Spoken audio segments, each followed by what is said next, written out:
Hello friends, let us now learn about the catecholamines that are secreted by adrenal medulla. If you see the catecholamines that are secreted by adrenal medulla, normally norepinephrine is secreted in 80%. Normally epinephrine is secreted in 80% and norepinephrine is secreted in 20%.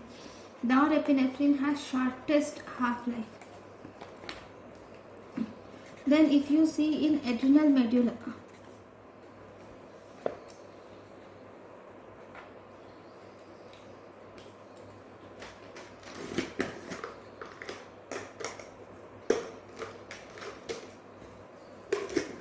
then in adrenal pheochromocytoma, now we'll see in pheochromocytoma. In adrenal pheochromocytoma, here norepinephrine is the main hormone secreted. Adrenal pheochromocytoma is norepinephrine is the main hormone secreted.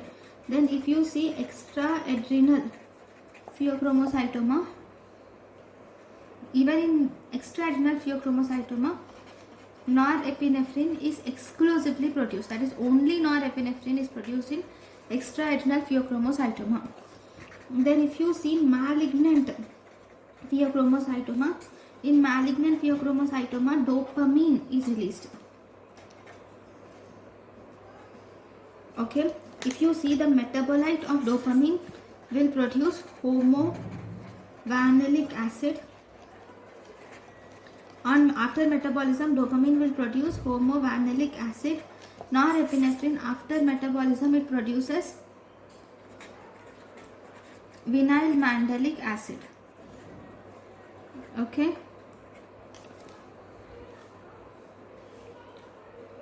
Now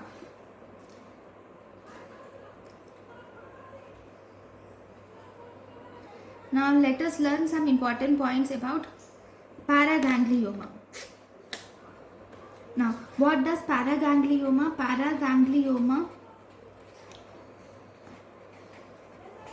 Paraganglioma are nothing but the extra-adrenal pheochromocytomas are paragangliomas. These are also called as paraganglioma or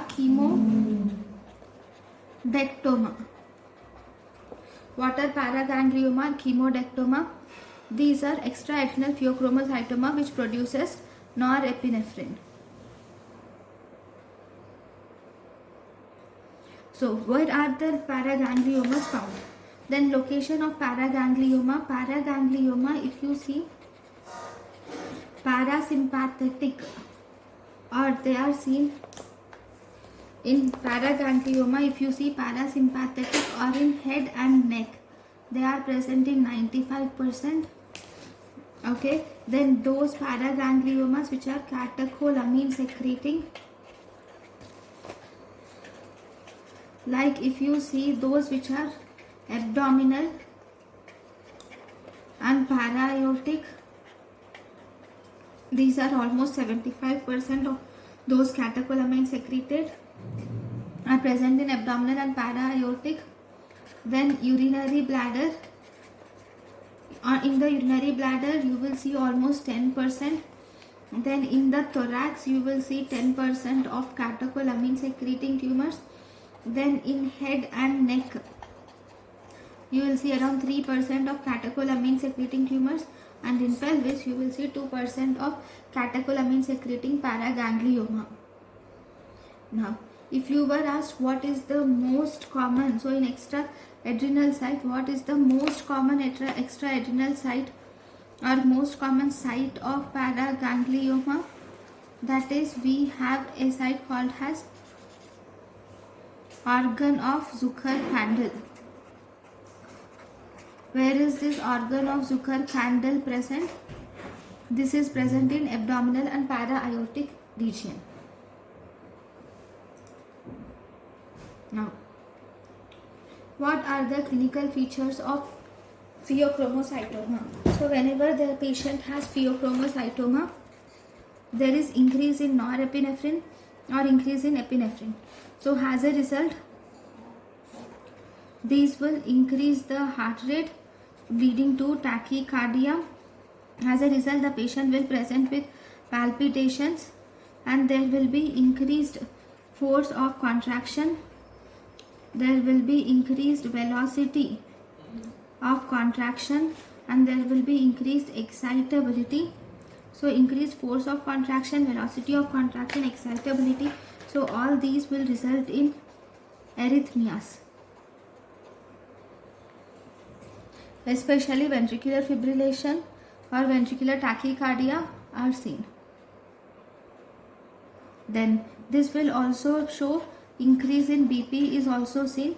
This increase in BP is of two types. In 60% of cases, it causes sustained hypertension, and in 40% of cases, it causes episodic or pulse or periodical or pulsatile hypertension is seen.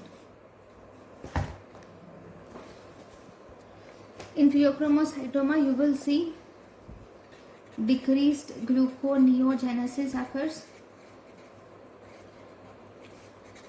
and there is anti-insulin action will occur, thus leading to increased glucose, thus leading to their causes glucose intolerance will occur. Okay, these epinephrines and norepinephrines will also increase the BMR, basal metabolic rate, thus leading to weight loss. They cause profuse sweating, and these will also increase the appetite in the individual. Okay, in the blood pressure, they will also these will cause severe vasoconstriction. So because of this severe vasoconstriction, the blood volume will decrease, thus the hematocrit will decrease, thus leading to orthostatic hypertension. Okay, there is a triad in this. What is the triad? One, there will be hypertension, which is the most common symptom. Actually, 1 minute. There will be headache, there will be sweating, there will be palpitations. Okay, this headache is the most common symptom. Okay, then if you were asked what is the most common sign, most common sign is hypertension is the most common sign. Okay, now in the pheochromocytoma, one rule is important, that is rule of 10. What is rule of 10? In rule of 10, 10% of pheochromocytoma is malignant, 10% it is bilateral, okay, 10% it is extraadrenal. Okay, if you see 10% it is seen in children, and 10% it is familial. Okay, rule of 10, 10% malignant, 10% bilateral, 10% extraadrenal, 10% in children, and 10% familial.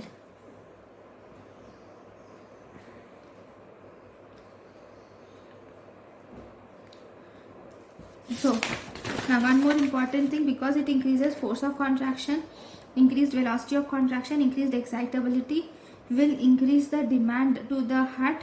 So as a result, this will precipitate the person's myocardial ischemia can occur,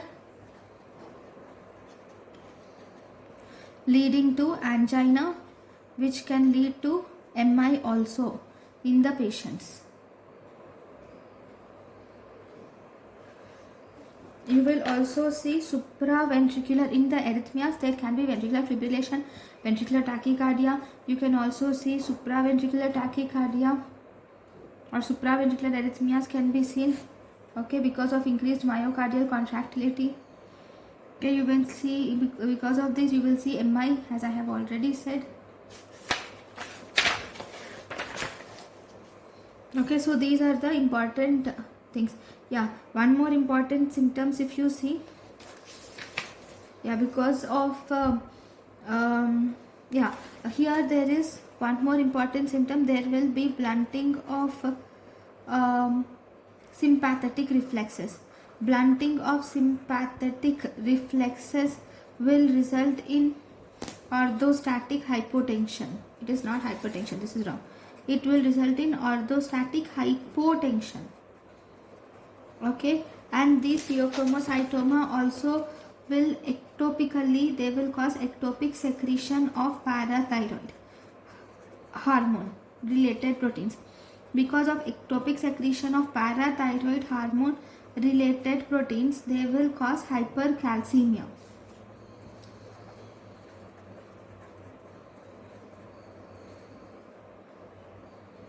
So most common sign is hypertension, as I have already said.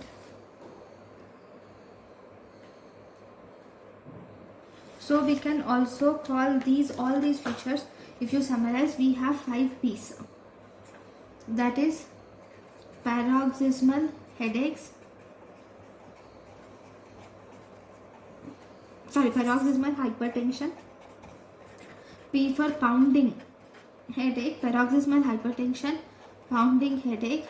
There will be perspiration, palpitation, pallor.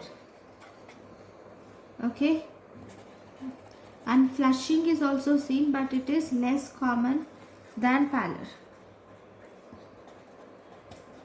mainly due to noradrenaline. Okay, so these are the important features. Now once you have learnt about the clinical features, now let us learn about the investigations. So investigations, if you see, first you will have to do 24-hour urinary metanephrines can be done. 24-hour urinary metanephrines is done. So here vinyl mandelic acid,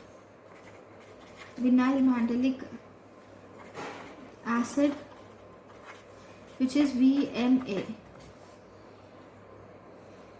you will find when you do vanillin mandelic acid, it is found to be increased, then it is pheochromocytoma.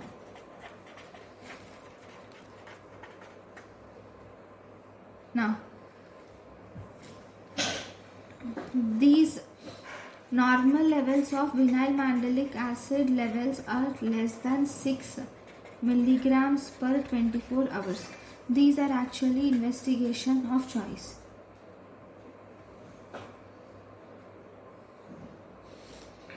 So these metanephrines, if you do urinary metanephrines, then it is 98% sensitivity and almost 92% specificity. And the plasma, if you see about plasma metanephrines, these should be, if they rise more than 4 folds upper limit, then it is diagnostic. Okay, then if it is less than 4-fold upper fold, if it is less than 4-fold of upper limit, then you should do one more test to confirm the diagnosis. That is, you should do clonidine suppression test is done to confirm the diagnosis. Along with clonidine suppression test, you should do plasma catecholamines and norepinephrine, normetanephrine. Plasma catecholamines and normetanephrine along with clonidine you should do. Now what do you see in clonidine suppression test?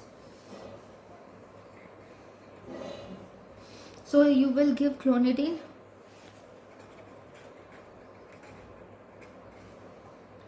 Now when you give, and you will give clonidine, and you will see whether the catecholamine levels, okay, if these catecholamine levels are not suppressed, then obviously it is pheochromocytoma. Okay, so this is about the clonidine suppression test. Now, after you do clonidine suppression test, then how much dose of clonidine should be given? It is 0.3 milligrams of clonidine should be given for clonidine suppression test. Then you should go through imaging. Now in the imaging you can do CT or MRI is done. CT or MRI abdomen is done. Okay, this has excellent sensitivity, but this will lack specificity. Okay, then we have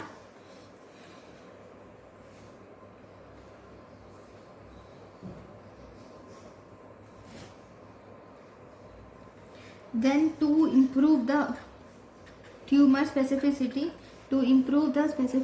we can do one more test, which is we can do iodine 123 MIBG scan can be done. This iodine 123 MIBG scan has good sensitivity and it also has good specificity. Okay, next if there is extraadrenal pheochromocytoma. For extraadrenal pheochromocytoma, we can do FDG or DOPA PET scan is done. Okay, this FDG or DOPA PET scan is mainly shows malignant or extraadrenal tumors. Okay, so this is extraadrenal pheochromocytoma. For that you should do, for malignant or extraadrenal tumors, you should do FDG or DOPA PET. Then how are you going to treat it? Now if you see the treatment is you should do complete surgical removal. Complete surgical removal of the tumor is actually the treatment of choice. Before doing the surgical removal, first the target BP should be less than 160/90. Then you can do surgical removal. So for this target BP less than 120, we should give antihypertensives like phenoxybenzamine is given at a dosage of 20 to 30 milligrams. We give 20 to 30 milligrams of phenoxybenzamine is given to the patients.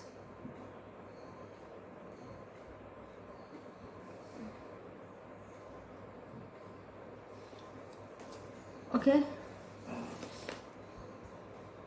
actually I'll tell you some more important things. In phenoxybenzamine, or these are phenoxybenzamine is an alpha blocker. This should be first, it is initiated in lower doses. It is initiated in low doses of around 5 to 10 milligrams daily, 3 times per day. It is initiated 5 to 10 milligrams daily, 3 times per day, and slowly it is increased, has tolerated every few days, and it is given early morning. This is given in early morning.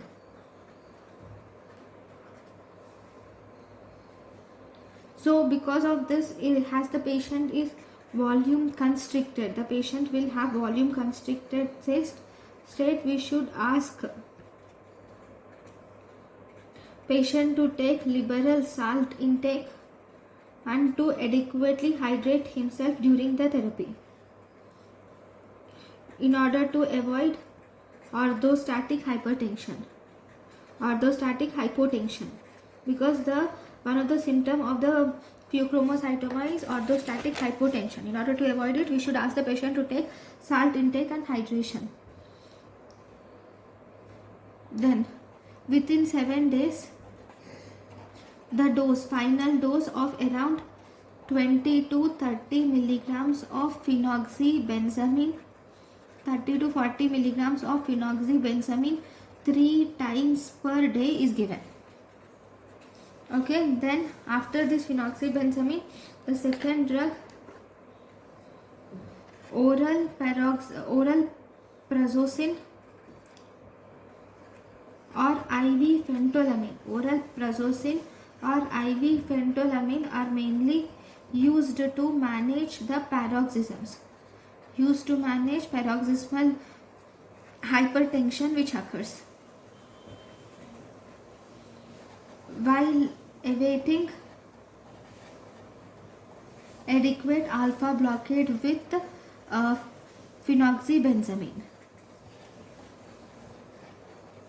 Okay, if there is any intraoperative paroxysms, in intraoperative paroxysms or intraoperative increase in hypertension, we give IV phentolamine drip. And if there is intraoperative increase in hypertensive crisis, in that case we give IV nitroglycerin drip is given. Okay, then the next important thing is, before you go to the surgery, the BP should be definitely below 160 by 90 millimeters of Hg. Beta blockers, that is propranolol 10 milligrams 3 to 4 times per day. This can be added after starting the beta blockers. After starting alpha blockers, we can start the beta blockers, and it can be increased if tachycardia persists. Other antihypertensives like calcium channel blockers, angiotensin converting enzyme inhibitors can be used if BP is difficult to control. If BP is difficult to control with phenoxybenzamine, then we can use calcium channel blockers and ACE inhibitors are used. And one more important thing, if the patient has malignant pheochromocytoma, in conditions of malignant pheochromocytoma, remember in malignant pheochromocytoma, surgery is contraindicated, and we mainly give chemotherapy to the surgery is contraindicated. So the treatment is in malignant pheochromocytoma, we give chemotherapy to the patient, followed by met-tyrosine is given. What does met-tyrosine do? This met-tyrosine will inhibit catecholamine production. So this is an important point about pheochromocytoma. Thank you for watching.